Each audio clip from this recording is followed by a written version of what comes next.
벽같이 연일 한파가 이어지고 있습니다. 이 때문에 난방비도 계속 오르고 있죠. 지난달에 비해서 2배로 껑충 뛴 난방비 폭탄 때문에 정치권도 공방이 오가고 있습니다. 먼저 그 난방비 문제를 짚어보겠습니다. 먼저 영상 보시죠.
올겨울 최강 한파에 오늘은 폭설까지 이어지고 있죠. 지난 겨울부터 시작해서 난방비가 올랐습니다. 난방비가 어느 정도 올랐는지 보면 최근 1년간 이 중앙 개별 난방 가구의 요금은 38.4%가 올랐고요. 지역 난방을 쓰는 가구의 요금도 37.8%가 올랐습니다. 우리나라가 지난해 들여오는 LNG 가격은 도입 가격이 무려 2배 이상 뛰었기 때문으로 분석이 됩니다.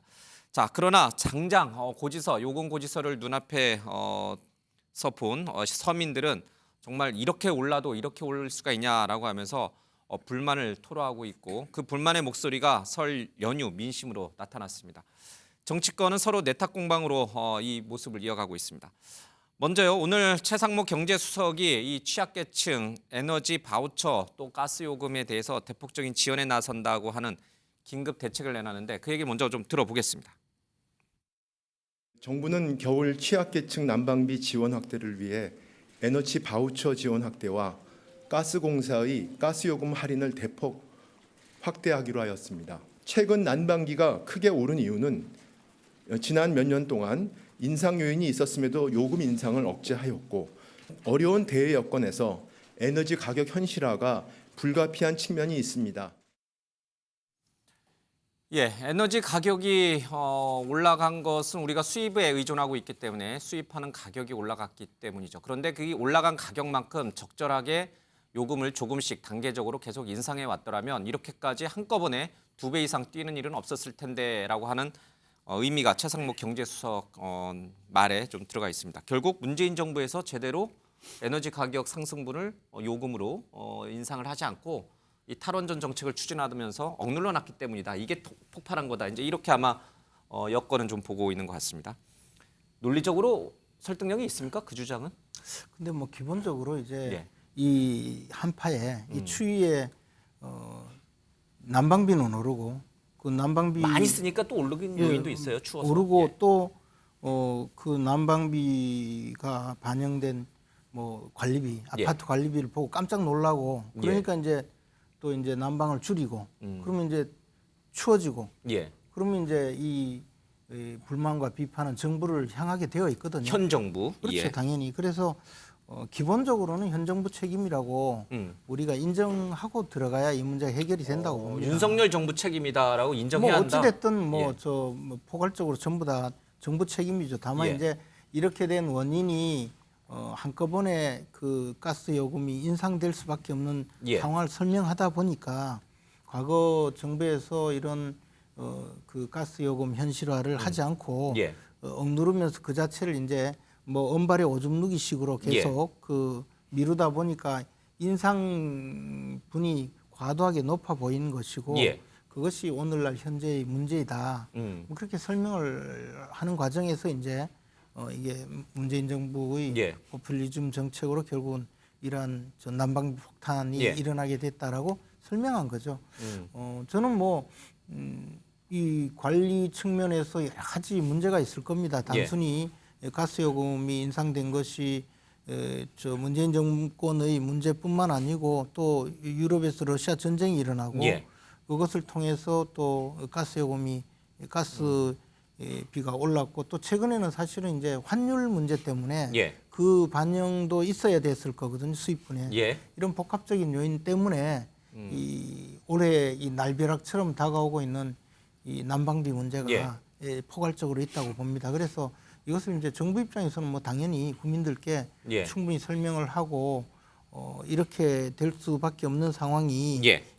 현재 상황이니 이것을 이제 해결하기 위해서 특히 서민들에게 그 바우처. 예. 바우처를 활용을 해서 예. 좀 보조도 해주고 그것을 통해서 이제 그 한도를 예. 좀 줄여주는 최소한의 그 방향을 정하고 있는데요.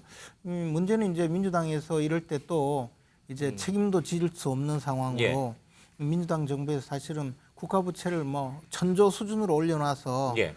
사실 이 정부가 재정적인 여건이 별로 없는데도 이때 되면 또 이제 펴겠다고 예. 뭐 예산을 뭐 20조까지 10조, 뭐 5조 막 이렇게 막 부르면서 예. 예산을 편성해서 지원하자 이런 식의 이제 지금 뭐 추경 얘기를 합니다. 이재명 대표가. 예. 내놓고 있는데 사실 추경 예산 편성은 전적으로 이제 정부에서 예, 예. 해야 될 일이고 국회에서 추경 예산이 편성되어 오면 심의하는 권한인데도 불구하고 이제 무조건 이제 정부 측에서 그 예산을 편성할 수 있는 여력도 없는 것을 뻔히 알면서도 그렇게 해서 이제 포퓰리즘적으로 국민들한테 말로 예. 이제 그 표를 얻으려는 그런 또 조금 치졸한 주장을 지금 하고 있죠. 그러나 예. 이런 문제로 그렇게 해결될 수 없다는 것은 아마 민주당 측에서도 잘 알 겁니다. 알겠습니다. 현재는 뭐 할 수 있는 가용 재원을 총동원해서 바우처를 예. 2배 정도 지급하는 방식으로 해결하는 것이 현실적이지 않나 생각합니다. 예. 물론 이제 에너지 취약계층들에 대해서는 이런 식으로 뭐 에너지 바우처라든지 아니면 가스비 할인이라든지 이런 걸 통해 가지고 좀 지원을 당연히 적극 확대해서 해야 되지만 그냥 이 취약계층이 아닌 일반 서민들도 사실은 이 갑자기 오른 이 난방비 때문에 어리둥절한 상황입니다. 최 의원님, 지금 이제 김재현 의원께서 다 말씀을 하셨는데 이게 전 정부 탓하기 전에 이렇게 국제 에너지 가격 상승으로 인해서 우리도 에너지 가격 인상이 불가피하다. 곧 에너지 대란 위기가 올 수 있다. 난방비 폭탄이 올 수 있다. 이걸 먼저 현 정부가 작년부터 계속 좀 많이 홍보를 하고 많이 알리면 국민들이 모르고 고지서 받을 때랑 알고 고지서 받을 때 반응이 다르잖아요. 네. 왜 홍보를 게을리한 건가요? 저는 이제 그 사실 이런 게 예측이 됐던 것들이거든요. 충분히 예측이 예측- 됐었어요. 뭐 이미 우크라이나 전쟁은 1년째 가고 있고 예. 그다음에 지금 유럽이 사실은 뭐 난방에 대해서 유럽이 올해처럼 따뜻하지 않았으면은 예. 유럽이 지금 난방비 난리였을 난리였을 거예요. 겁니다. 그러니까 독일 같은 나라는 우리보다 3배 이상 그 가격이 비싼데 예. 더하죠. 이런 게 예측이 됐는데 그러면 우리가 예컨대 충격 완화 차원에서 조금씩 예. 설명을 하고 했으면 될 좀 이 가능성이 있었는데 갑자기 이렇게 이제 말하자면 설 직후에 예. 그 이 한파 맞물리면서 난방비 민심이 아주 매섭게 돌아서니까 저는 사실 오늘 이례적이었어요. 왜냐하면 어떤 사안이 나면은 부처가 먼저 대책을 발표하고 예. 이제 대통령실이 나중에 이제 그것을 이제 최종적으로 확인해주는 이제 그런 예. 절차를 하는데 오늘은 대통령실이 먼저 입장을 부처에 앞서서 냈어요. 부처에서도 산업통상자부 내긴 2차관이 했지만 이제 직접 설명을 했죠. 경제수석이 브리핑한 예. 아주 이례적 장면이 연출이 된 거죠. 그만큼 정부가 이걸 심각하게 보고 있다는 저는 방증인데 예. 저는 지금 늦은 감은 있더라도 이제부터라도 제대로 된 이제 진실을 알릴 필요가 있어요. 왜냐하면은 앞으로 난방비뿐만 아니라 교통비서부터 물가 인상 요인이 차곡차곡 지금 앞에 순차적으로 예. 대기하고 있어요.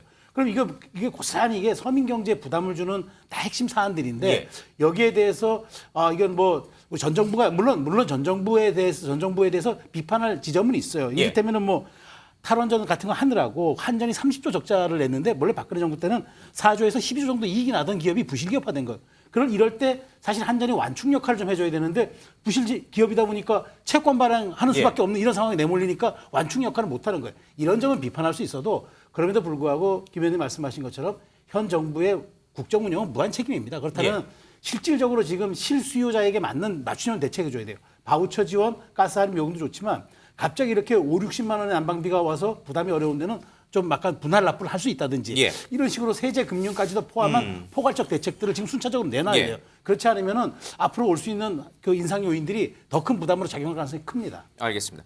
그러니까 이제 두 분 말씀 들어보면은 무조건 이것을 전 정부 탓으로만 돌려서는 안 된다 이런 뉘앙스인데 그러나 주호영 원내대표 얘기는 좀 다릅니다. 주호영 원내대표 또 이재명 대표 얘기를 들어보겠습니다. 문재인 정권의 에너지 포퓰리즘의 그 폭탄을 지금 정부와 서민들이 다 그대로 뒤집어 쓰고 있는 그런 셈입니다. 민주당이 이 난방비 폭등을 두고 지금 정부를 비난하는 것은 눈 가리고 아웅하기이고 무책임과 뻔뻔함의 이 극치입니다. 전쟁이나 또는 경제 상황 때문에 이런 상황이 발생할 수 있다는 것은 대체적으로 예상된 일이었는데 우리 현 정부에서 이에 대한 대책을 충분히 마련하지 못했을 뿐만 아니라 오히려 현재 생긴 문제들을 스스로의 책임이 아니라 남 탓을 하는 좋지 않은 상황에 처해 있습니다. 예, 아무래도 뭐 주호영 원내대표 입장에서는 정치적으로 이 부분을 풀어갈 수밖에 없어서 문재인 정부의 에너지 포퓰리즘이 이렇게 폭탄을 온 거다 이런 얘기를 하고 김성애 전 대통령실 문화비서관 했던 분은 문재인 정부가 쌓아놓은 응가다 이거는 우리가 치우고 있다 현 정부가 치우고 있다 이제 이런 표현까지 좀 썼습니다. 근데 엄밀히 말하면 사실 에너지 우크라이나 전쟁으로 인해서 국제 에너지 가격이 상승했을 때 우리가 그것을 들여오는 가격도 상승했겠죠. 수입 가격도. 네. 그럼 적절하게 전기요금과 가스요금 뭐 이런 것들을 조금씩 문재인 정부 때 단계적으로 올렸어야 되는데 그때 올리지를 않고 가만히 뒀던 것. 그래서 그 공기업들 가스공사 한전이 누적 적자가 엄청나게 커지면서 결국은 이 사태가 온 것. 이거는 부인하기 어려운 사실이잖아요. 그렇다고 해서 문재인 정부에서 이 가스요금을 안 올렸던 건 아니죠. 뭐 올렸지만 충분히 네. 반영을 안 한 거잖아요. 국제 에너지 가격 상승분만큼. 그런데 큰 폭으로 상승을 한 거는 작년 2월 전쟁 이후거든요. 러시아 우크라이나 전쟁 이후인데 그래서 이제 4월에 좀 소폭 상승이 있었고 작년에 이제 두 차례 윤석열 정부 들어서 인상이 있었던 게 사실이죠. 그런데 저는 이제 이거의 본질은 이 문제를 어떻게 해결하기 위한 이 솔루션을 찾아야 되는데 왜 자꾸만 얘기를 한 끝에 전 정부 탓을 하는지. 왜냐하면 윤석열 정부가 집권 2년 차면 여기에 대해서 충분히 대비를 했어야 된다는 이재명 대표의 말이 맞다고 생각하거든요.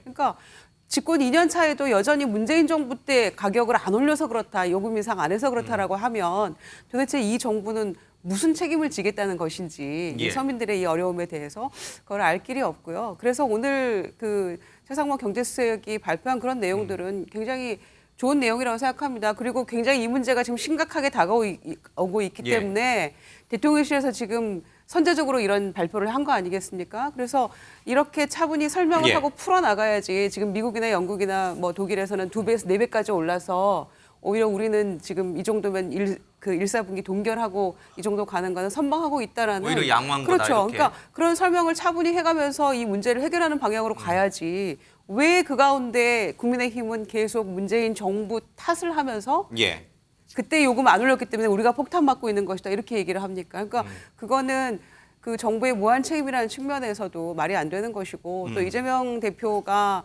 이거는 뭐 난방비 폭탄이다. 이거 문제 있는 거 아니냐. 대처 잘했어야 됐다. 이렇게 얘기하니까 그건 온당한 지적 아닙니까? 그런데 거기에 대해서도 그것조차도 무슨 방탄용이다. 이렇게 얘기를 하면 제1야당하고 협치해서 이 문제를 함께 정책적으로 법적으로 풀어가야 될 그런 상황이잖아요.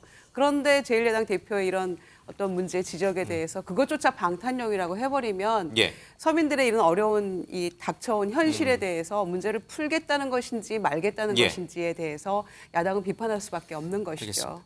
그런데 사실 이 난방비 문제는 물론 서민들 생활과 직결돼 있기 때문에 정치권이 깊은 관심을 갖고 좀 다뤄야 되는 주제이긴 맞아요. 주제인 건 맞는데 이걸 처음 이렇게 큰 어떤 화두로 꺼내든 것은 민주당이에요. 설 연휴 마지막 날 기자회견을 통해서 설민심을 들어봤더니 난방비 때문에 서민들이 난리다. 이 현 정부가 제대로 못한다라고 정치적 공격을 하기 위한 목적으로 수단으로 이 난방비 문제를 먼저 꺼내든 거였거든요. 그게 정략적인 목적에서 이 난방비를 꺼내면서 이쪽에서도 국민의힘 쪽에서도 뭐 문재인 정부 탓으로 맞받아친 거거든요. 이 시작은 민주당이 먼저 한 거 아닌가요? 아니죠. 인상을 한 정부가 먼저 시작을 한 거죠. 아무도 몰랐던 거 아니었어요? 근데 갑자기 그걸 받는 순간에 뭐 이렇게 많이 올랐지라고 얘기를 한 거죠. 요금 인상을 한 이 정부가 시작한 거다? 야당이 인상한 건 아닐 테니까요. 그러면 설 민심을 들으러 갔는데 많은 국민들이 난방비 이게 뭐야?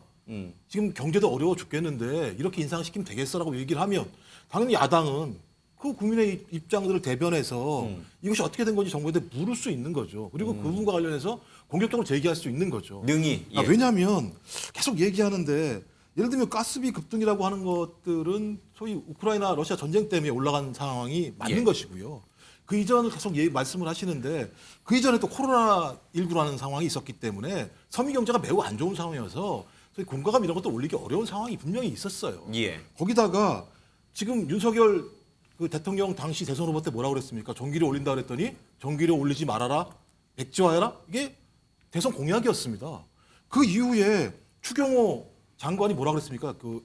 기업들한테 임금 올리지 말라 그랬어요. 물가 인상 때문에 예. 올리면 안 된다고 얘기했습니다. 지금 7개월이 지났어요. 처음 시작된 게 난방비예요. 예. 난방비만 시작되는 거 아니죠? 2분기에 전기료, 그다음에 교통요금 줄줄이 오를 거예요. 그거 누가 결정합니까? 정부가 결정하잖아요. 다 알았을 거 아닙니까? 예. 그럼 적어도 7개월 동안 임금을 묶어두라고 얘기할 정도의 상황이었다면 임금은 안 올라가고 물가가 올라가기 때문에 국민이 얼마나 고통스럽겠습니다. 예. 거기다가 대중교통가 거기다가 공과금이 올라가는 상황이면 충분히 설명을 했었어야죠. 예비할 수 있게 얘기했어야 되는 건데 국민들은 몰랐던 거예요. 그러다가 갑자기 설날 그 모든 그 가족들과 만나는 자리에서 그걸 처음 받아들이니 예. 얼마나 화가 나겠습니까? 과거 소위 민주당이 계속 크게 문제가 됐었던 종부세랑 유사한 거죠. 국민 예. 입장에서는. 저는 그래서 이 문제 관련해서 말씀하신 것처럼 문제를 풀어나가려고 해야 된다. 근데 계속 전 정부 문제 제기만 하고 있는데요. 예. 원전 가동률도 마찬가지인데요. 원전 가동률이 떨어진 이유 중에 하나는 문재인 정부가 떨어뜨린 게 아니에요. 박근혜 정부 2016년도 6월 달에 소위 보정 조치라는 걸 해요. 원전에서 문제가 있기 때문에 그 문제를 수정하고 난 다음에 그 수정 이후에 가동을 해야 된다는 조치 때문에 2017년, 2018년, 2019년 가동률이 줄어들다가 이걸 다 치유하고 난 다음에 다시 가동률이 올라가서 지금은 그때랑 유사한 상황까지 올라갔어요. 저는 적어도 공격을 하시려면 전 정부에 대해서 팩트를 가지고 말씀하셔야 예. 된다. 이런 말씀을 드리고 싶어요. 알겠습니다. 사실 1월부터 전기요금 그리고 가스요금이 오른다는 기사는 뭐 저희들도 충분히 많이 썼습니다만은 아직도 그 내용을 세세히 모르셨던 분들은 굉장히 많이 놀랐을 것 같습니다. 자, 다음 이슈로 가보겠습니다.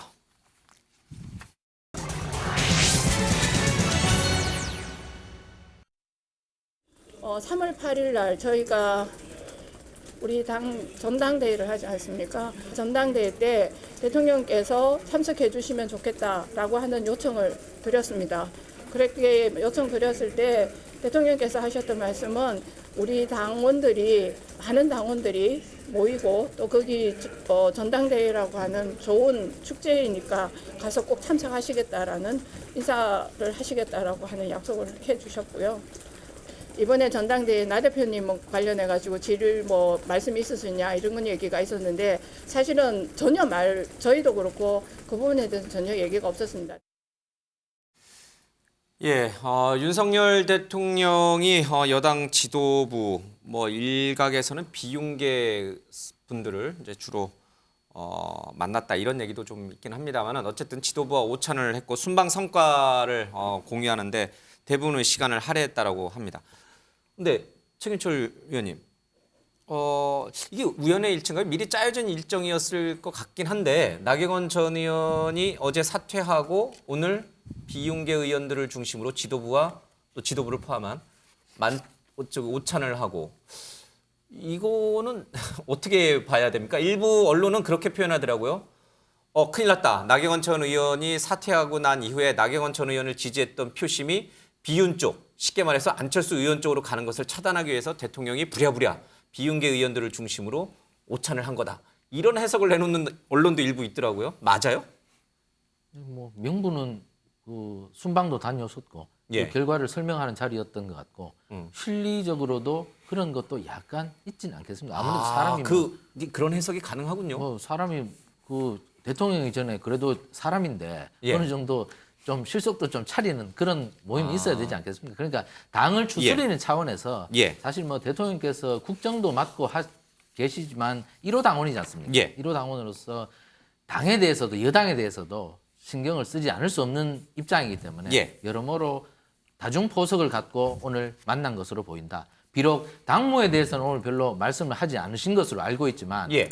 그러나 당원들이라면 대통령 얼굴만 봐도 이심전심으로 아 대통령이 어떤 뜻을 갖고 있겠구나 예. 생각을 하지 않겠습니까? 그러니까 나경원 대표에 대해서도 묻지 않아도 서로 뭐 분위기가 이 정도구나 어떻게 가야 되겠구나 이런 것을 알 것 같고 그러나 어쨌든 오늘 순방 결과를 설명하시면서 예. 대통령께서 이번 순방에 대해서 아주 여러 강조점이 있었지 예. 않습니까? 실제로 투자 협약에 대해서 실질적인 조치가 있었고 예. 그 부분에 대해서 많이 이제 그 의원들이 당 지도부가 나가서 의원들에게 예. 홍보를 하고 그리고 많은 당원들에게 이 실적을 알려달라는 그런 취지도 있었던 것 같고 그러나 여러 가지로 뭐 당이 혼란한 와중에 예. 1호 당원인 대통령께서 당 지도부를 초청해서 오찬을 하니까 당이 안정되고 좀 여러 가지로 좀 분열되고 혼란한 모습이 있었지만 예. 이러한 분위기를 잘 수습하고 앞으로 잘해보자는 그런 노림수도 있었던 것 같고 여러 가지로 뭐 소기의 성과를 대통령 입장에서는 좀 달성한 것 같습니다. 알겠습니다. 당에서 먼저 요청이 와서 응답하는 형식으로 말하긴 했습니다만은 전당대회에 꼭 참석하겠다고 했어요. 전당대회에 윤 대통령이 떡하니 있으면은 비윤계 쪽 후보를 찍어야 되는 당원들은 이렇게 돌아가나요? 이렇게 표심이? 뭐 2014년 예. 전당대회 때도 박근혜 대통령께서 가셨죠. 예, 전당대회? 가셨는데 그때 뭐 실질적으로는 서청원 전 대표를 예. 밀었습니다마는 김무성 대표가 됐었죠. 예. 간다고 해서 뭐 무조건 뭐 당원들이 그렇게 따라가지는 않죠. 대통령이 전당대회에 나온다고 해서 당심이 다 윤심으로 뭐 바뀌진 대통령이 않는다. 하라는 대로 현장 당원들이 투표가 없잖아요. 예. 현장 투표 없이 온라인 투표이기 때문에 예. 대통령께서 현장에 오신다 하더라도 현장 의미 투표가 없다? 아니면 안 되고 그러니까 온라인 투표는 이미 저 전국 각지에서 다 해서 올라온 예. 건데 그 집계해서 발표하는 게 전당대회지 그 자리에서 뭐 어떤 대통령의 착석으로 인해서 영향력이 막 좌지우지 될 거다. 그건 조금 과도한 상상일 것 같습니다. 그러니까 뭐 상징적으로 가시는 거지 예. 뭐 특정 후보를 응원하러 가시겠습니까? 저는 뭐 그렇게 봅니다. 그 과거에 2007년도에 2007년도에 2006년도에 그 한나라당 전당대회가 있었거든요. 예. 당시 이제 대통령은 아니고 직전 이제 당 대표인 박근혜 전 예. 대표가 그 참석한 상황에서 그 이재호 의원과 강석호 강재섭 의원이 예. 이제 붙었어요. 그랬는데 이재호 의원이 이제 그 연설하는 중에 직전 당 대표가 투표를 했다 해서 예.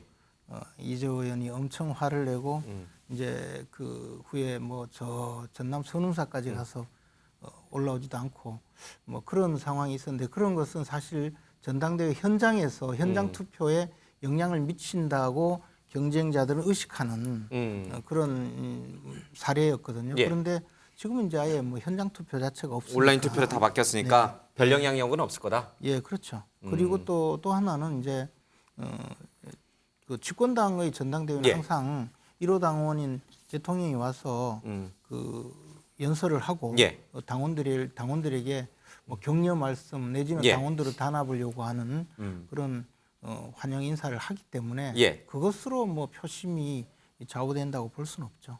알겠습니다. 최 의원님, 지금 대통령은 당무에 개입하지 않는다고 수차례 네. 강조해 왔잖아요. 자, 그러면 이 일련의 최근의 사태, 뭐 이준석 대표 사퇴 때도 체리따봉 뭐 문자 논란이 좀 있었고 이번에도 나경원 전 의원과 관련된 이른바 저출산 고령이라든지 여러 가지 이제 해임 조치가 있었습니다. 이런 것들을 당무에 개입한 걸로 해석을 해야 됩니까? 아니면 그건 당무랑 무관한 거라고 이렇게 봐야 됩니까? 그러니까 포괄적으로 대통령이 당원이기도 하고 과거에는 예. 총재를 겸임하지 않았습니까? 그렇기 때문에 제왕적 대통령이었지만 제왕적 총재까지 겸임할 때는 예. 당정 분리가 안 됐었어요. 그런데 지금은 사실 오히려 어찌 보면 대통령이 당에 미치는 영향력이 매우 제한적이죠. 예. 결국은 정무수석이나 이렇게 통해 가지고 이렇게 뜻을 전달하는데 저는 뭐 체리따봉 정도가 사실 공개돼서 문제지 대통령이 그 정도의 호불호도 저는 표현하지 못한다는 거는 예. 사실은 그건 좀 너무 그 대통령이라고 오히려 저는 역차별을 받고 있다고 생각하는 거고요. 예. 다만 지금 이게 대통령께서 직접 언급은 안 하셨지만 대통령실 특히나 참모들이 개입하는 참전하는 그런 모습들 이른테면은 뭐 이 저 비서실장이 뭐 입장문을 직접 밝힌다 순방 도중에 밝힌다든가 이런 모습들은 대통령이 영향력을 끼친 것으로 해석될 수가 있기 때문에 예. 저는 참모들의 이런 부분들이 조금 약간 부담은 될 수 있지만 대통령이 직접 당무에 영향력을 행사하겠다라는 뭐 징후도 없을 뿐더러 예. 사실 그것으로 해석하기엔 조금 무리가 있다고 봅니다. 알겠습니다. 그러나 다시금 이준석 전 대표의 입이 주목을 좀 받고 있습니다. 나 같았으면 사퇴하지 않았 출마했을 것이다. 나경원 전 의원의 경우라면 이런 얘기까지 좀 했습니다. 직접 들어보겠습니다. 내 마음대로 힘센 사람이 하는 것은 자유가 아닙니다. 그것은 방종이고 견제되어야 되는 자유입니다. 그 외에 진실도 한번 살펴보십시오. 진실이라는 것은 그 앞에서 누구나 겸손해져야 되는 것입니다. 보편적으로 많은 국민들이 듣고 진실이라 판단하는 것에 대해서 국민들의 시각을 교정하려 드는 사람은 진실을 수호하는 것이 아니라 진실을 만들어내려고 하는 그런 자기적인 인물입니다. 자, 어떻게 됩니까? 지금 이제 국민의힘 내부에서는 윤심을 중심으로 똘똘 뭉쳐서 한 후보, 툭 얘기하면은 김기현 후보를 밀어주자 이런 분위기가 있는데, 자, 이준석 또 여기에 유승민 전 의원이 슬쩍 나오면 또 어떻게 될지 모른다 이런 전망도 좀 나와요. 국민의힘 내부에서 어떻게 밖에서 보니까 분화가 좀 일어나기 시작하는 건가요? 윤심에 저항하는 움직임이 일어난다고 생각하세요? 뭐 내부적으로는 있겠습니다만은 예. 그 침묵하고 있는 중진 의원들이 있잖아요. 예. 이제 그분들은 속으로 무슨 생각을 할까 저는 그런 생각이 들었어요. 그러니까 집권을 처음 해본 예. 분들도 아니고 여러 차례 집권 경험이 있는 분들이 자금의 이 정당 민주주의의 퇴행적 사태를 예. 지켜보면서 무슨 생각을 하고 있을까 참 그 속내가 궁금하긴 합니다만 저는 이제 자금의 상황을 보면서 유승민 의원이 출마할 수 있을까요? 저는 좀 예. 어려울 거라고 생각합니다. 뭐 여러 가지 이미 이제 명분 실리 다 예. 이뤘다고 생각을 하고요. 그러니까 뭐 김기현 의원하고 안철수 의원 1대1 예. 구도로 갈 수밖에 없을 거라고 봅니다. 물론 나머지 뭐 당대표 후보들도 예. 계십니다만은 그렇게 보여지고요. 다만 이제 대통령이 나라 안팎에서 예. 계속해서 자유를 외쳤잖아요. 자유의 가치를 크게 외쳤었는데 사선 중진 의원 출신인 나경원 전 의원이 당대표 출마할 자유조차 없는 지금의 집권당의 현실을 보면서 국민들이 과연 무슨 생각을 예. 하실까 네, 그런 생각이 들었고요. 또 뭐 나경원 의원이 뭐 여러 가지 측면에서 그 타이밍을 놓친 실기한 측면도 있고 정책 판단을 좀 제깍제깍 제대로 못한 여러 가지 예. 측면도 있기 때문에 비판받고도 있습니다만은 그렇다고 해서 이렇게까지 노골적으로 후보에 나서는 것조차 막아섰다고 저희는 보거든요. 예. 그러니까 이렇게 노골적으로 사실 압박을 할 수 있을까. 그리고 당무 개입 안 한다고 했지만 결과적으로 윤핵관들이 전면에 나서가지고 정리했잖아요. 교통 정리했잖아요. 전부 다. 그리고 전당대회장에 대통령이 가서 이미 온라인 투표했기 때문에 표심의 작동은 안 할 것이다. 이미 다 작동하고 있잖아요. 지금. 그래서 지금 아래 그 후순위에 있던 후보를 지금 거의 뭐 2등, 1등으로까지 끌어올렸잖아요. 이거 인위적으로 끌어올린 거 아닙니까? 민심 1등 후보 내려앉히고 당심 후보 내려앉히고 전부 이렇게 해서 만들었는데 현장에서 뭐 현장 투표 안 한다 대통령 뜻이 뭐 그 거기에 개입될 리 없다라고 얘기하는 게 무슨 의미가 있습니까? 예. 그 눈 가리고 아웅하는 거죠. 그래서 진보 보수 할 것 없이 오늘 뭐 사설들 다 보니까 전부 다 이 퇴행적 당내 민주주의, 정당 민주주의 후퇴에 대해서 다들 염려의 목소리를 내고 있잖아요. 예. 그거를 제대로 직시해야만 이 국민의힘도 아마 올바로 설 수 있지 않을까 생각합니다. 알겠습니다. 일단 민주당의 당내 민주화 문제는 이따가 이재명 대표 얘기하면서 좀 다뤄보도록 하겠습니다. 자, 오늘 법무부의 대통령 업무 보고가 있었습니다. 한동훈 법무장관과 윤 대통령 얘기 들어보겠습니다. 국가에게 어떤 비전과 가치라고 하는 것은 우리 헌법에 다 써 있습니다. 지금 법무부, 공정위, 법제처가 그야말로 우리 대한민국의 그 가치인, 우리가 지향하는 가치인 이 헌법을 수호하는 기관입니다. 반법치 행위에 강력하게 대응해서 법 질서를 확립하겠다는 점도 보고 드렸습니다. 반법치 행위에 대한 법과 원칙에 따른 대응이 윤석열 정부를 지지하고 선택해준 국민들이 선택한 이유라는 점을 잘 알고 있습니다. 반드시 그렇게 하도록 하겠습니다. 한동훈 장관이 오늘 업무보고에서 한 말 가운데 좌표 찍기를 통한 집단 괴롭힘 등 범죄에 적극 대처하겠다 이 얘기가 있었습니다. 좌표 찍기를 통한 집단 괴롭힘. 이거 민주당 두고 한 얘기인가요? 민주당이 이 이재명 대표 수사하는 검사 쭉 리스트 이렇게 이름하고 사진하고 공개했잖아요. 그게 나경원 전 의원 두고 한 얘기 아닙니까? 나경원 전 의원을 잡혀찍기 한 그러니까, 아니, 윤심을 그러면은 엄단하겠다 이렇게 지금 한동훈 예. 법무부 장관이 말씀하신 조리돌림이 나경원 전 의원한테 한 국민의힘 행동이에요, 실제로는. 예. 아니, 그렇게 또 해석을 장기원 의원이 하시는군요. 대놓고 그렇게 얘기했죠. 예. 초선 의원 47명이 성명을 발표했죠. 예. 이게 조리돌림이죠. 검사들 이름 공개했다고요? 법적으로 공개 가능하다니까요. 예. 그다음에 모든 신분들은요, 과거에 예. 예를 들면 친문재인 검사라고요, 다 사진 받고 도표를 해서 다 내놨어요. 예. 그때 한동훈 법무부 장관 뭐 하셨습니까? 그때는 아무 말씀 안 하시다가 갑자기 지금 올라와서 그 지금 수사하고 있는 거 공공기록물 공개에 의해서 법에 의해서 다 공개돼 있어요. 예. 그러니까 제가 볼 때는 본인이 선택하면 본인이 말하면 정의라고 생각하는 것 같아요. 본인이 정의가 아니라고 생각하는 거 부정이라고 생각하시는 것 같아요. 예. 말이 안 되는 얘기인 거죠. 본인이 계속 반법치행위 말씀하시는데요. 예. 최근에 이 마약 수사 해야 됩니다. 맞습니다. 근데 왜 이런 얘기를 하느냐? 소위 검찰의 수사권을 분리한 부분과 관련해서 예. 이런 마약 수사 등을 통해서 검찰 수사력이 필요하다라고 하는 것을 보여주려고 하는 거 아니냐? 예. 이런 판단을 이런 의구심을 갖고 있는 측면들이 분명히 있어요. 근데 이거 어디서 결정했습니까? 국회에서 통과시킨 입법사항이에요. 이거 안 따르면요 반법치행위예요.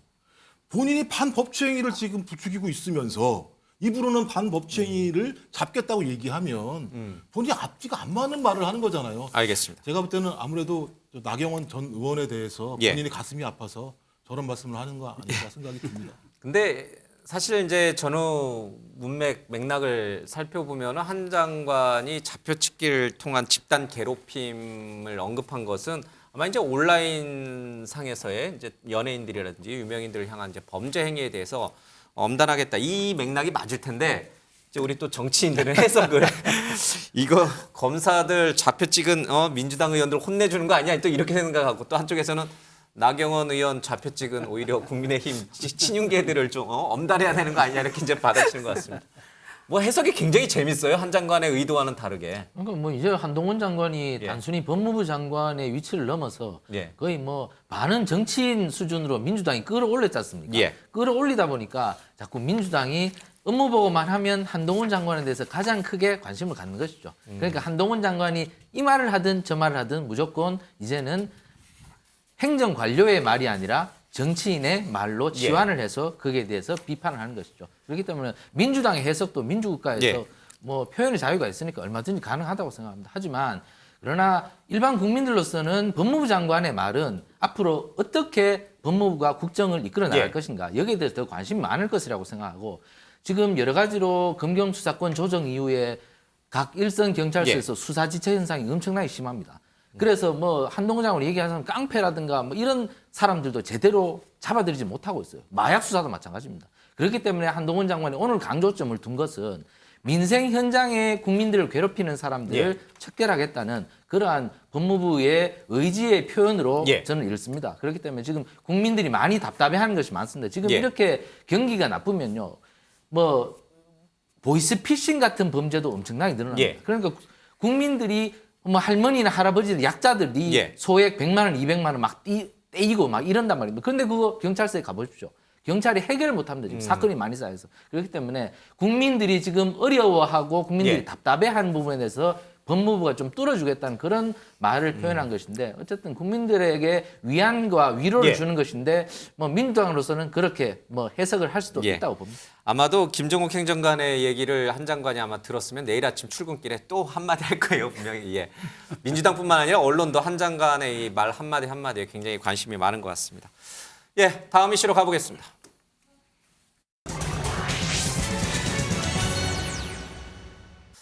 나경원 전 의원이 사퇴하면서 이 나경원 전 의원을 지지했던 당심, 또 지지율은 어디로 향하게 될까? 안철수 의원에게 향할까? 아니면 김기현 의원에게 향할까? 어제도 저희가 뭐 이 문제를 깊이 다뤄봤습니다만은 그 부분들이 국민의힘 내부에서는 초미의 관심사인 것 같습니다. 먼저요, 나경원 전 의원과 관련된 사태와 관련된 안철수, 김기현 두 사람의 기싸움 들어보겠습니다. 적절한 시기에 한번 만나 뵙고 말씀 나누고 싶습니다. 나경원 의원께서 지금 원하시는 그런 방향들이 수도권에서의 승리 아닙니까? 그리고 또 그건 나경원 의원님뿐만 아니라 우리 전 당원들의 바람이기도 합니다. 나경원 의원하고 저는 소통이 충분히 잘 되고 있는 상황이었고 그래요? 예, 한 예. 일주일 전에도 통화를 했고요. 예, 어제도 메시지는 했습니다. 답은 아주 간단하게 왔습니다만 뭐라고 답이 왔습니까? 이모티콘으로 왔습니다. 만날 용의는 있어요? 지금 전에 진행되는 것이 없다고 말씀드릴 수는 없지만 아직은 시기가 적절하지 않은 타이밍이다 그렇게 말씀드리고 싶습니다. 김나 연대도 가능한 건지 누구든지 연대와 포용과 탕평이 바로 그런 의미 아닙니까? 예. 우리 당내 어떤 분들이나 어떤 세력과도 다 연대하고 포용하고 탕평하겠다. 당연히 나경원 전 대표 같은 경우도 함께할 수 있는 좋은 동지죠. 예. 예, 지금 다른 후보들은 나경원 전 의원을 지지했던 그 당심, 지지율을 좀 본인에게 가져오기 위해서 굉장히 분주한 모습입니다. 연대의 목소리도 좀 내고 있고요. 또 이제 손을 내미는 모습도 나타나고 있습니다. 그런데 좀 냉정하게 생각해 봐야 될 것 같습니다. 이미 사퇴한 권성동 의원과 나경원 전 의원은 어느 정도의 영향력을 갖고 있을까? 정말 이분들이 김기현, 안철수 둘 중에 한 분을 지지한다고 하면 그 지지율, 그 당심이 다 온전히 그 후보에게 전달이 될까? 이런 것도 한번 좀 냉정하게 따져볼 필요가 있는 것 같습니다. 자, 어떻게 보십니까? 이 두 사람, 권성동, 나경원 전 의원의 전대 영향력이 있다고 보세요? 있다고 하면 정말 안철수, 김기현 두 사람은 열심히 뛰어서 두 사람을 데려와야 돼요, 자기 진영으로. 어떻게 보세요? 저는 이제 영향력이 없을 수는 없죠, 당연히. 예. 영향력이 있겠지만 절대로 개입하지 않을 거라고 봅니다, 두 분 다. 두 사람 다? 네. 나몰랑이죠, 나몰랑. 그래도 윤 대통령 마음에 들려면은 김기현 후보를 지지해야죠. 그래야지 나경원 전 의원한테 기회가 오겠죠. 내년 총선에든 어디든. 아니 이제 그럴 상황이라면 차라리 후보로서 출마해서 오히려 밀어줬겠죠. 중도 사퇴하면서 내 표를 가져가시오 이렇게 네. 김기현에게 가져가시오. 그렇죠. 근데 지금 이제 그렇게 하지 않은 것은 전당대회에서 개입하지 않고 물러나겠다는 그런 의미고 실질적으로도 그렇게 개입하지 않을 거라고 봅니다. 개입하지 않는 게 자신의 나중에 정치적인 후위를 도모하는 데 훨씬 유리하다 이런 판단인가요? 정치적인 유불리를 떠나서 예. 지금 상황이 아무래도 이제 다른 후보를 돕고 할 만큼의 그런 공간이 마땅치 않다고 생각할 거고요. 예. 또 하나는 이제 이 내키는 일을 해야 되는데 그렇게 내키지 않는 상황이 될 거라고 봅니다. 예. 그러면 전당대회 때까지 김기현, 안철수 두 분이 나경원 전 의원을 만나고 싶다고 하지만 안 만날 것이다. 이렇게 보시는군요. 만나긴 한다? 만나는 준다? 그것은 알 수 없지만 어쨌든 이모티콘을 보냈다지 않습니까? 예. 최고위원회 이번에 출마하시잖아요. 오늘이 마지막 방송인데 나경원 전 의원 만나실 거예요? 아니 저는 지금 우선 대표 선거에 나온 후보를 먼저 만나야죠. 김기현, 안철수 이런 분들을 먼저 만난다? 네, 당연히. 알겠습니다. 누구를 지지하세요? 저는 이제 그것을 밝히면 득표에 도움이 안 되기 때문에 여기서 김기현, 안철수 딱 밝히는 순간 네. 도움이 안 된다. 예, 최고위원 당선에 도움이 안 된다. 알겠습니다. 최 의원님은 두 사람의 영향력을 어느 정도로 보세요? 저는 제가 판넬에다가 흘러간 물은 물레방아를 다시 돌릴 수 없다라고 썼습니다. 이미 두 분은 이제 본인에게 주어진 기회를 불출마라는 것으로 정리한 이상 저는 그 영향력이 그렇게 많지 않다고 봅니다. 왜냐하면 기본적으로 두 분이 가졌던 이른바 에너지는 있겠죠. 그 에너지를 누군가는 일부는 가져가겠지만 그게 당락에 결정적인 영향을 끼치거나 혹은 그 어떤 전대의 어떤 그 유불리, 전대의 어떤 그 특정 후보의 유불리에 상당한 영향을 끼치는 일은 저는 없을 것이다. 왜냐하면 이 두 분이 벌써 권성동 의원은 언제 불출마 선언했는지 벌써 잊혀져 버렸어요. 그리고 그 지금 윤핵관이라는 논쟁이 수면 위로 등장하고 지금 김기현 의원은 장제원 의원과의 연대를 지금 사실은 거의 멀리하고 사실은 좀 부정까지 하고 있어요. 지금 그래서 연포탕이라는 또 조어까지 만들어가지고 김장이 아니거나 이제 연포탕이라고 얘기하는 상황에서 권성동 의원의 등장과 권성동 의원의 지지선언이 얼마나 큰 도움이 되겠습니까? 그러니까 저는 이 타이밍을 놓치 실기를 어쨌든 이분은 하셨기 때문에 오히려 이분들은 막후에서 영향력을 행사하실 거라고 저는 시도하실 거라고 보고 나경원 전 의원도 마찬가지입니다. 지금 어저께 그 성명서를 내면서 잘 보시면요. 윤석열 정부의 성공과 기원을 바란다는 게 앞장이라면 뒷장은 쓰디쓴 고언을 했습니다. 당이 건강해야 하고 무질서함이 낮고 포용과 존중이 있어야 한다고 사실상 독설에 가까운 표현을 썼어요. 그렇기 때문에 저는 나경원 의원이 정말 수면 밑으로 들어가서 링 밖에서 이제 지켜보지 여기에 대해서 영향을 행사한다고 또 행사될 것도 아니고 다만 표의 이동은 일부 있겠습니다만 그게 과연 얼마큼 큰 유의미가 있을 것인가라는 측면에서 저는 회의감이 있습니다. 말씀하신 것처럼 어제 나경원 의원의 전 의원의 이른바 사퇴 불출마 입장문 끝에는 굉장히 윤 대통령 입장이나 아니면 친윤계 입장에서 봤을 때는 기분이 썩 좋지 않을 법한 내용들이 있었습니다. 특히 이제 솔로몬 우화에 나오는 그런 친엄마, 그러니까 아기를 죽일 수 없으니까 내가 아기를 포기하겠다 이 표현을 썼는데 유인태 전 이제 민주당 고문은 이 말 때문에 대통령이 굉장히 또 기분이 나빴을 거다 이런 해석까지 좀 내놨습니다. 먼저 그 얘기 잠깐 들어보겠습니다. 불출마는 했지만 윤석열 대통령 심기는 상당히 많이 건드렸다고 봐야죠. 얼마나 기분이 아프겠어요. 어리석은 솔로몬이다 이거죠. 그 얘기 아니겠어요. 저기 아주 어리석은 사람을 만들어버린가. 윤핵관한테 놀아나는. 노란하는. 그렇잖아요. 가짜 엄마를 저 진짜 엄마로 판정한 그런 사람이 돼버린 거 아닌가요? 굉장히 유인태 전 고문은 재밌는 해석을 했습니다. 또 윤 대통령이 굉장히 기분 나쁠 것이다. 저 솔로몬의 친엄마 표현을 쓴 나경원 전 의원에 대해서 굉장히 화가 났을 거다 이런 얘기를 했는데 실제로 그럴 가능성이 있습니까? 그러니까 불출마 선언을 그냥 페이스북으로 하고 말았으면 조금 조용한 퇴진이 되었을 텐데 당사에서 기자회견을 했고 그리고 뭐 문답까지 받았고 이것은 약간 뒤끝이 있었다고 보는 것이죠. 그렇기 때문에 뭐 그런 생각도 유추가 가능한데 어쨌거나 나경원 전 의원은 그 대중적 인지도가 워낙 높기 때문에 이분에 대한 고정표가 좀 있습니다. 제가 이 전당대회를 여러 번 보니까 그렇더라고요. 이분이 굉장히 그 고정표가 있어요. 이 뭐 심지어 뭐 이분이 연고도 없는 대구 경북에도 굉장히 고정표가 있어요. 그래서 이분을 지지했던 사람들이 있어서 이분의 열차를 탔다가 지금 내린 사람들이 있을 겁니다. 그래서 환승역에 지금 어느 기차를 탈까 지금 생각을 하고 있는 인파들이 좀 모여 있을 거예요. 근데 이분들이 환승열차를 이제 타겠죠, 다른 기차를. 아니면 퇴장할 겁니다. 아, 기차 안 타고 나 걸어서 집에 갈래. 이렇게 퇴장을 하거나 할 텐데 환승열차를 보고 타겠죠. 일단 환승열차는 이 나경원 기차에서 내린 사람들은 김기현 기차는 탈 가능성이 별로 없을 것이고 그렇다면 안철수 기차인데 안철수 기차를 과연 탈 것인가?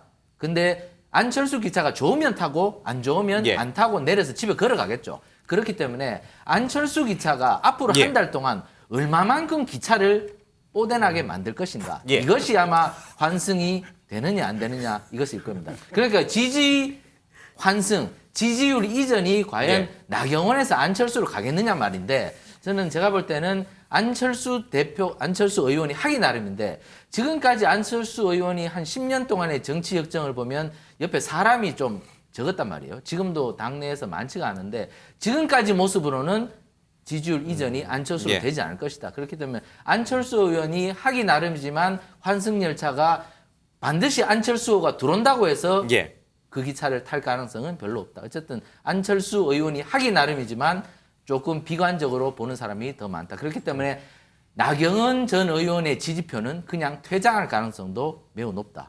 저는 이렇게 조금 생각합니다. 안철수 기차는 뽀대나게 만들기 어렵다. 그렇기 때문에 뽀대나게 만들지 못하면 안철수 기차를 환승역에서 타지 않고 그냥 출구로 가서 집에 걸어갈 가능성이 높다. 그러니까 안철수 의원은 매우 큰 결단을 좀 한 달 동안 좀 해야 될 것 같습니다. 알겠습니다. 민주당 쪽에서는 국민의힘 전당대회를 좀 어떻게 볼까요? 박홍근 원내대표도 굉장히 관심이 많은 것 같아요. 잠깐 들어볼까요? 사표 수리를 대신한 대통령의 전격 해임에 친윤계의 무차별 저격이 뒤따랐고 대통령 비서실장이 직접 나서 확인 사살을 하니 용산 돌격대를 자처한 초선들까지 융단 폭격을 가했습니다. 일서 산당 후사라 포장했지만 누가 봐도 윤석열 대통령의 협박과 전방위 압박에 의한 선윤 후사입니다. 민주당도 지금 내일 모레 이재명 대표 검찰 소환을 앞두고 굉장히 정신이 없을 텐데 국민의힘 전당대회 원내대표가 관심이 많은 것 같아요. 아니 이제 워낙 뭐 그 주저앉히기, 교통정리 이런 거를 지금 몇 달에 걸쳐서 보다 보니까 아무래도 이번 설에도 설 밥상에 많이 올랐던 이슈 중에 하나가 이제 나경원 의원의 출마 여부였잖아요. 그래서 뭐 관심을 안 가질 수 없다고 생각하는데 저는 이제 결론부터 생각하면 권성동, 나경원 두 분의 이제 후퇴라고 할까요? 뭐 영향력 별로 없다고 생각합니다. 대세에 지장 없다. 저 대세는 뭡니까? 저 대세는 김기현 의원이죠. 저는 그렇게 봅니다. 왜냐하면은 결선 투표를 만든 거를 아마 후회하고 있을 거다. 이렇게 된 바에는 뭐 이런 얘기까지 나오던데 저는 아마 1차에서 결론 날 확률이 매우 높다고 봅니다. 왜냐하면은 이제 아무리 내부에서 이제 지금의 어떤 이런 그 윤핵관들의 행태랄지 이런 모습에 대해서 부글부글 하더라도 이렇게까지 밀어붙였는데 결국에는 대통령의 의중이 없다고 볼 수 없는 이런 상황에서 제가 보는 관점은 이게 이제 시시비비를 떠나서입니다. 놓고 보면 김기현 의원이 되지 않는다면 바로 레임덕이죠. 이거는. 오우. 바로 레임덕이죠. 레임덕까지. 이렇게까지 했는데도 안 된다면. 그래서 좀 당겨지는 거라고 생각합니다. 저는 이제 총선 공천 즈음에서 레임덕은 시작된다라고 보거든요. 그런데 당겨지는 거죠. 당겨지는 거죠. 만약에 김기현 의원이 안 된다고 하면 이제 그런 점에서 나경원 의원의 행보에 대해서 여러 가지 추측들을 합니다만은 정치할 수 있습니까? 그날 아침까지도 출마 불출마 선언문 2개 놓고 고민했다는 거 아닙니까? 그런데 이제 용감하게 보통은 출마하겠다가 맞는데 용감하게 내려놓는다고 했으니까 뭐 여러 고민은 하겠습니다만은 퇴장하는 것이고요, 저는. 그리고 그 지지했던 많은 실망한 당원들은 투표 안 할 확률이 저는 높다고 생각하기 때문에 크게 대세에 지장은 없다. 다만 이렇게 했는데도 결과가 좋지 않았을 때 그거는 레임덕으로 직결된다고 생각합니다. 그러면 민주당 입장에서는 김기현 의원이 안 돼서 레임덕이 빨리 오는 게 좋아요? 그래서 이제 그거는 뭐 결과를 놓고 봐야죠. 그거는 알 수 없는 거죠. 그러나 지금도 대통령이 잘하고 있는 건 아니라고 판단하는데 30% 지지대를 가지고도 뭐 1, 2% 그 위아래 내려가는 거 가지고 일희일비하고 있는 모습 보면서 국민들이 무슨 생각하실까 싶기도 하고요. 또 지금 이 상황에서 김기현 그 이제 후보가 김기현 의원이 이렇게 얘기했잖아요. 지금 인기가 이제 확 치고 올라가지 못하니까 다음 총선은 당대표가 아니라 뭐 대통령 얼굴 가지고 치르는 거다 이런 얘기까지 해버려서 굉장히 위험한 발언이라고 생각하는데 과연 그게 대통령의 지지율이 지금 상황을 유지하면서 내년 총선까지 간다고 하면 그게 과연 굉장히 좋은 발언이었을까요?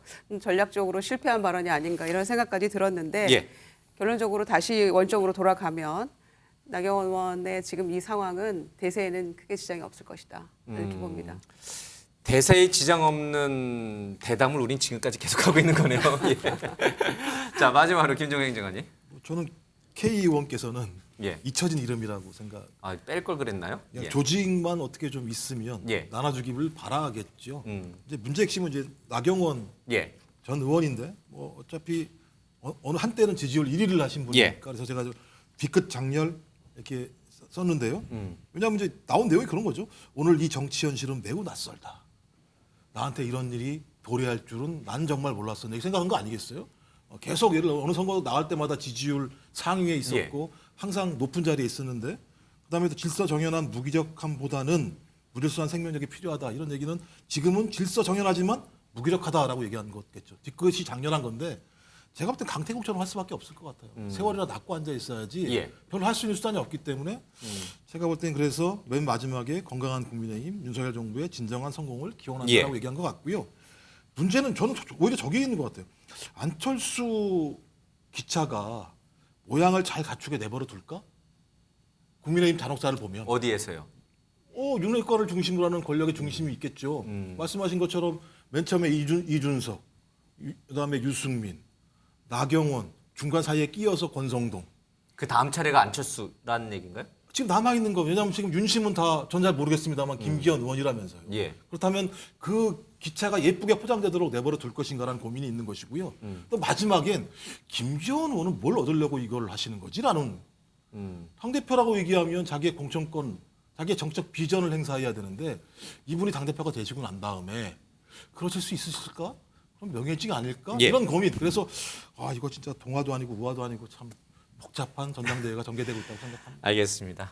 5분의 의견을 좀 모두 들어봤습니다. 이제 내려주시고요. 그런데 재밌는 얘기를 좀 하나 하고 가야 될 것 같습니다. 나경원 전 의원은 대통령과 함께 관저에서 부부 만찬까지 했는데 왜 이렇게까지 말씀하신 것처럼 이준석 전 대표와 마찬가지로 이렇게 찍힘으로 이렇게 쫓겨나게 됐을까? 이런 계기가 있었을까 하는 생각도 좀 듭니다. 과거의 일을 잠깐 하나 영상 보겠습니다. 윤석열 검찰총장 후보자 인사청문회는 온종일 국민들이 우롱당한 거짓말 잔치였습니다. 청문 보고서 채택은커녕 청문회를 모욕하고 거짓말로 국민을 속인 부분에 대해서 후보자는 책임을 져야 할 것입니다. 대한민국 정의와 법 질서를 수호해야 할 검찰총장 후보자의 당당한 위증을 묵도해야 하는 것 자체가 대한민국의 불행입니다. 더 말씀드리지 않겠습니다. 후보자는 즉각 사퇴해 주십시오. 문재인 정부에서 검찰총장 후보 지명을 받았을 때 청문회 끝나고 이 나경원 당시 원내대표가 저렇게 표현했어요. 저게 마음 한구석에 윤 대통령 마음 한구석에 꽉 박혀가지고 지금 이 사단이 벌어진 겁니까? 근데 이제 뭐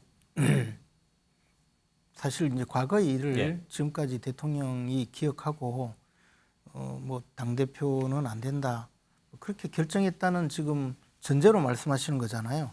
가능성이 있느냐? 저 일이 지금의 사태를 촉발시킨 한 요인이 될 수 있느냐? 그러나 뭐 어찌됐든 이제 대통령이 현실적으로 보여준 모습은 이제 저출산 고령사회 부위원장을 해임한 것, 예. 예, 그리고 기후환경 대사직을 해임한 것, 예. 그 내용이고 뭐 그것은 이제 또 정부 정책과 다른 내용 예. 그리고 그에 대해서 또 이제 나름대로 해명 내지 그 설명하는 그런 SNS의 예. 글이 또 이제 부조화를 이루었고 그래서 해임한 그까지인데 그것을 두고 이제 뭐 몰아냈다 쫓아냈다 또 지금 말씀하신 대로 더 나아가서 검찰총장 그 후보직을 사퇴하라고 한 것이 이 결과가 왔다 예. 뭐 그런 것까지 이제 이야기하는 것은 너무 이제 억측이다. 예, 비약된 것인데 어찌됐든 그 이후에 또 그 나경원 전 대표가 대선 국면에서 많은 역할을 했고 예. 도움도 많이 줬고 그런 상황이기 때문에 이 문제를 뭐 이 어떤 하나의 문제로 기분 문제 내지 과거의 감정 문제로 접근하는 것은 저는 예. 뭐 그렇게 올바른 예. 그 시각은 아니라고 봅니다. 예. 뭐 3년 전에 있었던 저 청문회 당시 일 때문에 만약에 이 마음 한구석에 응어리가 있었다면은 뭐 저출산 고령화위원회 부위원장을 안 시켰겠죠, 그렇죠? 그러니까 이제 그리고 또 사실은 뭐 흘러나오는 이야기로는 장관직을 임명하려고 했다. 뭐 그런 이야기도 있었지 않습니까? 그래서 지금 3년 전에 그 정도의 강력한 어떤 감정이 있었다면 과연 그렇게 했겠느냐의 문제는 또 조금만 다르게. 말씀드리면 홍준표 시장 말씀이 생각이 나요. 아, 내가 검사 물 빠지는데 8년이 걸렸다. 그리고 특히 특수부검사 출신들이 과거에 그걸 잊지 않고 기억했다 복수하고 한다. 그런 얘기 했었거든요. 저는 이준석 대표도 대선 때 몇 번 가출했잖아요. 예. 잊지 않고 지금 이렇게 됐잖아요. 예. 나경원 의원에 대해서도 아마 그때 일 기억하고 서운했다. 예. 이런 얘기가 나오잖아요. 그러니까 저출산 고령화 위원장하고 기후대사하고 나오지 마 이랬는데 지금 못 알아듣고 이렇게 된 거잖아요. 결론적으로는. 정리하자면. 그래서 아마 홍준표 시장이 굉장히 아주 이 부분은 정확하게 짚었다. 저는 이렇게 생각합니다. 그런데 이제 홍준표 시장님은 조금 굉장히 좀 강력한 분이고. 아, 검사물 빼주는데 8년씩 걸리는 분이고 의원님 몇 년 걸렸어요? 저는 뭐 제대로 검사를 한 적도 없는 것 같아요. 알겠습니다. 재밌는 표현이네요. 특수부 검사들은 꼭 숨겨놨다가 언젠가는 기억했다 복수한다. 복수하고. 예. 알겠습니다. 자, 이재명 대표 얘기로 넘어가겠습니다.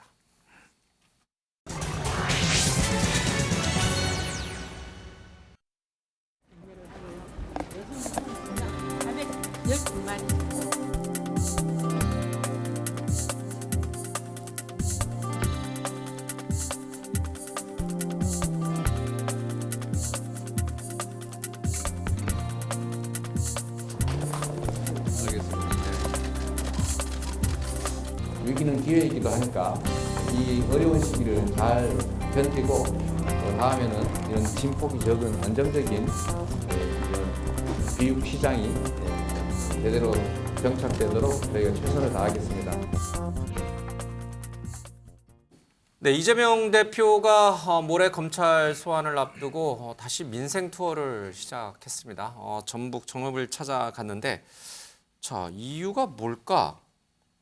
왜 가셨을까? 왜냐하면 변호인하고 지금 검찰 조사에 대비해서 여러 가지 이제 답변이라든지 이런 걸 준비하기에도 사실은 조금 촉박한 시일인데 민생 투어를 갔습니다. 아마 지지를 좀 힘을 얻고 싶어하는 그런 게 있었을 것 같습니다. 김종국 행정관께서 잘한 거예요? 이틀 앞두고 이렇게 민생, 특히 호남을 방문한 거는 잘한 거예요? 아니면 지금 검찰 수사의 모든 대응에 총력을 다 기울일 때이기 때문에 조금 적절하지 않은 거예요? 설날에 모든 일정들을 접고 아마 그 검찰 수사에 대비했다는 얘기가 있고요. 예. 본인이 토요일 날 간 이유가 뭡니까? 당대표직은 평일에 수행해야 되니까 토요일 날 가겠다라고 얘기를 한 거니까 당연히 민생투어를 계속 해왔던 거고요. 예. 그 일환이라고 보는 것이고 말씀하신 것처럼 호남이라고 얘기하면 민주당에게는 가장 중요한 지역 중에 하나인 예. 측면이 분명히 있고요. 그래서 당대표가 소위 검찰에 출석하기 이전에 본인의 입장들을 예. 명확하게 민주당 당원들에게 뭐 밝히는 하나의 과정, 또 거기에 결합시켜서 민생이라고 하는 지금 뭐 당장 난방비 문제부터 시작을 해서 상당히 민생 문제가 중요한 문제이고 국민적인 분노가 높기 때문에 여러 가지의 노림수를 가지고 갔다고 판단이 들기 때문에 뭐 저는 이건 뭐 오히려 어디 안 가고 계속 만약에 그 검찰 수사만 대비했다고 얘기하면 뭐 문제가 있는 거 아니야? 문제가 있으니까 저렇게 오랫동안 대비하는 거 아니야? 이런 얘기를 들을 수 있을 것 같아서 제가 볼 땐 적절한 판단들을 했다고 보고요. 아마 이재명 당대표 입장에서는 이게 처음이 아니잖아요. 경기도지사 시절에도 소위 마지막까지 대법원 판결을 가서 무죄를 받으면서 소위 대선 후보급에서도 상당히 높은 상황으로 올라간 측면들이 분명히 있습니다. 그러니까 본인에 대한 사법 리스크를 극복한 사례들이 분명히 있었고 그런 사례가 본인의 정치적인 활로를 연 경험들이 분명히 있어서 저는 지금도 어떤 결과가 나올지 모르는 상황이죠. 이 상황 자체는. 하지만 본인의 경험상 지금의 상황들은 정면 돌파해서 본인이 뚫고 나가야 된다는 판단을 하는 것 같아요. 그리고 그것은 시점이 빠르면 빠를수록 좋다. 시간이 오래 가면 갈수록 오히려 말씀하신 피로감이 누적될 수 있는 측면들이 분명히 있고요. 저는 그런 측면에서 저는 정면 돌파, 그다음에 민심을 좀 바꾸겠다. 민심을 바꿔서 지금의 피로감이 이재명으로부터 오는 피로감이 아니라 검찰 수사, 집권 세력으로부터 오는 피로감이다라고 하는 부분들로 반전시키려고 하는 여러 가지 다목적 포석들을 가지고 지금 가고 있다는 생각이 들기 때문에 뭐 지켜보면 되지 않을까 이런 생각을 하게 됩니다. 사실 정읍을 가지만 어제 밤에 SNS 오늘 이제 정읍에서도 사필 기정이라는 말 썼는데 이제 어제 SNS도 사필 기정이라는 말을 쓰셨어요. 또 이 정영학 녹취록을 공개한 이제 언론 기사도 했는데 유동규 씨와 관련된 오늘 보도들이 참 많아요. 이재명 대표가 대장동 입찰 참여를 먼저 제안했다 이런 얘기도 있고 대장동 수익 4천억 원이 생길 것이다라는 걸 유동규가 이재명 대표에게 다 보고를 했다고 하고 김만배가 말한 그분은 당연히 이재명 대표다. 자신들은 뭐 김용이라든지 정진상은 김만배보다 나이가 적기 때문에 그 김만배가 나이 어린 사람들은 그분이 할 리가 없다. 이런 이제 표현까지 유동규 씨가 다 해버렸어요. 여기에 대해서 이재명 대표가 하도 어이가 없다라는 식으로 이렇게 표현을 했는데 지금 이 대응은 유동규 씨의 주장에 대한 그리고 그 검찰이 확보하고 있는 그 진술에 대한 이재명 대표의 모든 대응 준비는 다 끝난 건가요? 그리고 이제 마음 홀가분하게 민생 투어 나가신 건가요? 아니 민생 투어는 하고 있었던 계속되는 일이고요. 당대표에서 하고 있었던 거기 때문에 그거는 계속하는 것이고 또 그것과 별개로 검찰 이제 그 조사 받는 거에 대해서는 또 별개로 준비를 하고 있겠죠. 다만 제가 썼듯이 할 일은 하자 이런 취지입니다. 대표는 그렇게 하는 게 맞다고 보고 있는 것이고요. 그리고 또 현장에서 그 국민들의 목소리를 듣고 또 민주당이 해야 할 방향을 정하고 뭐 이런 것도 굉장히 필요한 일이기 때문에 지금 뭐 계속 순차적으로 하고 있는 그 민생 투어의 일환이기 때문에 저는 뭐 이건 당연히 해야 된다고 생각하고요. 그리고 그 대표의 일성이라고 해야 될까요? 조금 달라졌잖아요. 그러니까 과거에는 기자들이 묻고 뭐 이렇게 해도 사실은 조금 묵묵부답이었고 그리고 사실은 이 모든 상황의 이제 실체적 진실은 사실은 당사자들만이 알 수 있는 거잖아요. 예. 그러니까 소위 당내 친명이건 비명이건 또 저희 나와서 얘기하고 있는 또 저희 패널들이건 간에 사실은 무엇이 정확하게 팩트인지는 당사자들만이 아는 거 아닙니까? 그런 점에서 저는 이재명 대표가 이렇게 이 부분에 대해서 이건 아니다라고 얘기하고 확신을 가지고 얘기해 주는 거 이거는 굉장히 저는 좀 달라진 그 주목할 만한 점이라고 생각하고요. 이게 필요하다고 생각합니다. 그래야만 보십시오. 이 고비를 잘 넘기고 이게 사실 본인이 주장하는 대로 사필 규정으로 갈 것이고 본인이 문제 없다. 난 이론도 받은 적 없다. 잘못된 돈을. 이렇게 그게 사실로 드러난다면 정성호 의원 말대로 대통령 되는 거죠. 그리고 그게 아니라면 그만인 것인데 지금 온 국민이 바라보고 있는 가운데 이렇게 본인이 정면 돌파하면서 당당하게 이 부분을 주장하고 있는 것은 나중에 다 국민들이 기억하고 재단할 텐데 본인이 조금이라도 걸리는 게 있으면 이렇게 할 수 있을까요? 그런 점에서 이제는 본인이 직접 나서서 얘기를 해야 되겠다 이렇게 판단한 거라고 보고요. 인생 뭐 하는 것은 할 일은 하자 이런 별개다. 차원인 거죠. 네. 그런데 진짜 왜 그러면 이재명 대표는 그동안 침묵이었는데 검찰 수사에서 검찰 조사에서 다 얘기하면 될 거를 미리 이제 SNS에서 먼저 이렇게 반박을 하면서 나왔을까 이틀 전에 소환 조사 이틀 전에 이재명 대표의 심경이 좀 변한 거예요. 나도 언론 플레이 좀 해야겠다 이렇게 바뀐 거예요. 아니면 검찰 소환 조사에 대비해서 뭔가 지금 작전을 짠 그 일환이에요? 제가 보기에는 이제 사필귀정이라고 썼지만 사필귀명이죠. 사건은 전부 이재명으로 가죠. 그런 상황이 되니까 이 심정적으로 뭐 거친 생각과 불안한 눈빛이 생기지 않겠습니까? 지금 불안해 보입니까? 저 눈빛이? 저 눈빛 잘 보세요. 불안해 보이지 않습니까? 원래 저런 눈빛이에요. 사필귀명이다. 모든 것은 이재명으로 환원된다. 그리고 뭐 사건은 다 이재명이고 불안한 눈빛인데 제가 보기에는 이제 지방에 가서 민생 투어라고 다니면서 마음을 좀 다그치는 것 아닐까 생각해요. 용기를 좀 얻고 싶다. 그런 상황일 텐데 지금 그 나온 뭐 유동규 씨 폭로 내용이 뭐 4천억이 생긴다. 이거 우리 이 정도 개발하면 이 돈이 생깁니다. 근데 그 돈을 우리가 가짜라고 얘기한 건 그러니까 아니잖아요. 그 단계에는 이 개발 자체가 이만큼 많은 돈이 생긴다는 걸 보고를 하면 그때부터 이제 이걸 과연 어떻게 할 건지에 어떻게 대한 수익 배분을 할 것인지 그런 생각이 있을 텐데 우리 이재명 대표께서는 처음에는 이것이 수익이 별로 안 나는 상태로 설계를 했었는데 나중에 부동산 값이 올라서 수익이 난 횡재한 거다 뭐 그런 주장도 했었잖아요. 그러니까 유동규 씨는 뭐 그게 아니고 처음부터 이거는 이익이 날 정도였다는 이야기고 뭐 그다음에 지금 나오는 모든 이야기들이 미리 보고를 했다 또는 뭐 모든 것이 이제 처음부터 이 계획적이었다는 그런 내용이거든요. 이런 이야기가 자꾸 언론에 나오면 얼마나 거친 생각이 들고 불안한 눈빛이 되겠습니까? 알겠습니다. 좀 지방에 다니면서 또 대표로서 이 모습을 보여주고 지지자들을 모아야 이것을 통해서 이제 의원들도 설득할 수 있고 그러면 이제 또 체포 동의안을 부결시키고 불구속 상태에서 이제 계속 대표직을 수행하면서 앞으로 또 후일을 기약할 수 있는 거죠. 알겠습니다. 나머지 두 분은 좀 여태까지 한 얘기 말고 다른 얘기를 좀 해주세요. 시간상 듣겠습니다. 저는 그 방탄 논란 피하고 싶어요. 그러니까 이재명 대표가 무슨 얘기해도 방탄이라는 프레임에 갇혀서 한 발짝도 못 나가고 있어요. 이재명 대표 신년 기자회견에서 개헌 꺼내고 대통령제 뭐 어마어마한 많은 대형 아젠다 꺼내는데 하나도 귀에 안 들어와요. 그러니까 저는 이걸 정치적 이면 현상이라고 부르는데 무슨 얘기만 해도 방탄이에요. 그러니까 지금 민생 가서 지금 이런저런 해석들이 나오지만 제발 나 이제 방탄 아니거든요. 나 진짜 이제 뭐 일하는 거 모습 보시잖아요. 이렇게 보이고 싶어서 하는 것 같은데 정말 방탄 논란 피할 수 있을까요? 알겠습니다. 최경철 의원은요? 저는 뭐 안전하서나 출두 생각이라고 썼는데요. 지금 정읍에 가서도 출두 생각만 한다. 그래서 마음은 지금 검찰청 앞에 가 있죠. 몸은 거기 가 있어도.